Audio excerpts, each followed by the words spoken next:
আমাদের মাঝে উপস্থিত আছেন এখন আবুল কালাম আজাদ, অন্টারিও প্রেসিডেন্ট। আমরা তার কাছে কিছু মূল্যবান কথা শুনবো। ভাই, আপনাদের যে কেরালা যে বিএনপি, আপনারা যে সংগঠনটা, এটাকে কত বড় করতে চান? আপনাদের নেক্সট পরিকল্পনা কি? এবং আপনাদের শহীদ জিয়ার জন্মবার্ষিকী উপলক্ষে আপনাদের কি দিক পদক্ষেপ নিয়েছেন, এটা সম্পর্কে বলুন। ধন্যবাদ আপনাকে।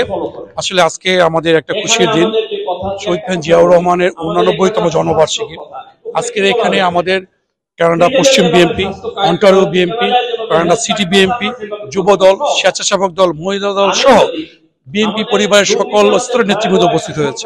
আপনারা জানলে খুশি হবেন, এখানে আরো উপস্থিত হয়েছেন অটোয়া থেকে আগত বিএনপি নেতৃবৃন্দ, লন্ডন অন্টারিও থেকে আগত বিএনপি নেতৃবৃন্দ, ব্রিটিশ কলম্বিয়া থেকে আগত ব্রিটিশ নেতৃবৃন্দ, হ্যামিল্টন থেকে আগত ব্রিটিশ নেতৃবৃন্দ।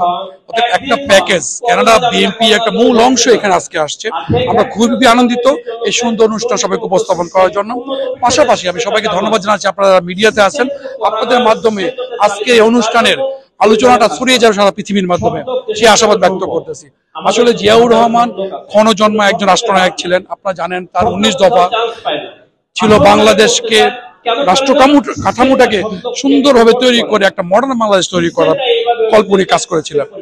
সেই কল্পে বর্তমানে ওনারই উত্তরসূরি আমাদের তারেক রহমান, উনি দিয়েছেন 31 দফা। একটু আগে আপনারা দেখেছেন আমরা 31 দফা স্লাইড শো প্রচার করেছিলাম। এই 31 দফা হচ্ছে মডার্ন বাংলাদেশকে রিপ্রেজেন্ট করবে গ্লোবালি।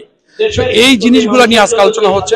পাশাপাশি আমরা শহীদ জিয়াউর রহমানের রুহের মাগফিরাত কামনা করছি এবং জুলাই আন্দোলনে যারা শহীদ হয়েছেন সেই শহীদদের রুহের মাগফিরাত কামনা করছি। 71-এ মুক্তিযুদ্ধে যারা শহীদ হয়েছেন তাদের রুহের মাগফিরাত কামনা করে দোয়া পরিচালনা করা হয়েছে। সেই জন্য সবাইকে আমি ধন্যবাদ জানাই।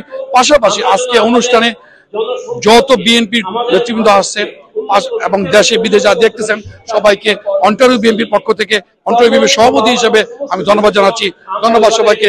বাংলাদেশ জিন্দাবাদ, বাংলাদেশ জাতীয় জিন্দাবাদ, শহীদ জিয়া অমর হোক, খালেদা জিয়া জিন্দাবাদ, তারেক রহমান জিন্দাবাদ। সবাইকে ধন্যবাদ। ধন্যবাদ আপনাকে।